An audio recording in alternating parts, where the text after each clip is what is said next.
Why are you running? Why did you decide to jump in? Well, for many factors. One of the first ones is the fact that I've taken on many roles in my life in terms of employment opportunity. I've actually been, within the past 2 years, looking for employment. I've been in a position to hire, and I've been in a position of recruiting also. And I kind of know what's going on with employers and the kind of the shortcomings that they have and what is going out there for, especially the people that are hurting and looking for jobs right now. And on the employer side, I know it's been very difficult for companies to feel comfortable about pulling the trigger. On the recruitment side, you're starting to see companies put out a lot of high expectations for resumes, and we got a lot of people right here that are hurting, right? Especially right here in our Central Mass community. And they are skilled workers, they have a lot of energy, they want to get back to work, and it's just a climate involved in our state and involved in our country that is not facilitating these companies from pulling the triggers effectively. That's the first reason. The second reason is when I was running in 2012, or when I was helping out Jen Casey in 2012 as her campaign manager, I started to see a lot of what was going on in the state in terms of ethics reform, a lot of what the Republicans were up against in terms of raising the shroud of secrecy of our legislature. And a lot of good initiatives were being pushed through, or tried to be pushed through, that would make our legislature more accountable, and those things were falling short. And I want to help bring those things to light so people like you and me can actually see what our legislature is doing.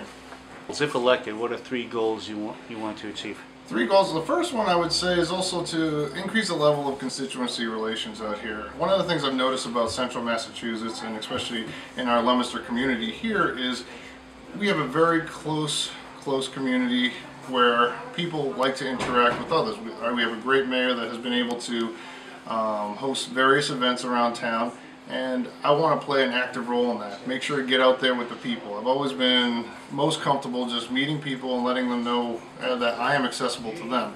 It's been a great experience this year so far in this election, where I've been able to meet so many people, hear a lot of their stories, and I've actually had a bunch of people come up to me and kind of come up with their concerns and help problem solve that already, which is kind of interesting. So helping people has always been a huge part of what I want to do in this community, and to go alongside of that, I've also been able to take a hands-on approach, meaning getting in there and seeing things firsthand. I've been working with, let's say, Ginny White, to kind of get a better perspective of the homeless. I've been trying to get involved with some of the the essential services here to kind of see what those guys are up against. I think that brings apart a sense of knowledge and ties with them, so I can really feel what's going on and how to best address the situations that are there. If you're not there, if you're not getting involved, what goes on in Boston is only like a third of the position. I mean, what happens most and what the job should be is what goes on in the community, and that's the first thing of what I want to do. Second of all, I think I mentioned before, was jobs. Getting that type of situation, working with companies, businesses, which I have been doing already, to try and get a feel for what they're looking for, what their obstacles are about getting people back to work. I mean, do we want to put more of a tax burden on these people to raise revenue for our state, or do we want to reduce that so then they feel more comfortable about hiring and get more people hired, so then they're paying into taxes to address the fiscal shortcomings of the state. So that's another big thing too, is to try and get companies hiring, especially right here in Massachusetts. What are some of your ideas on promoting hiring and getting the economy going? Well, one of the things has been, reducing taxes. I did make a pledge earlier on. That was the thank you was published in the Sentinel about taking a pledge to not vote for any tax increases. Now, that's not to say that in the next 2 years you won't see any tax increases. The only thing I can guarantee is that there won't be any tax increases, or I won't vote for any tax increases.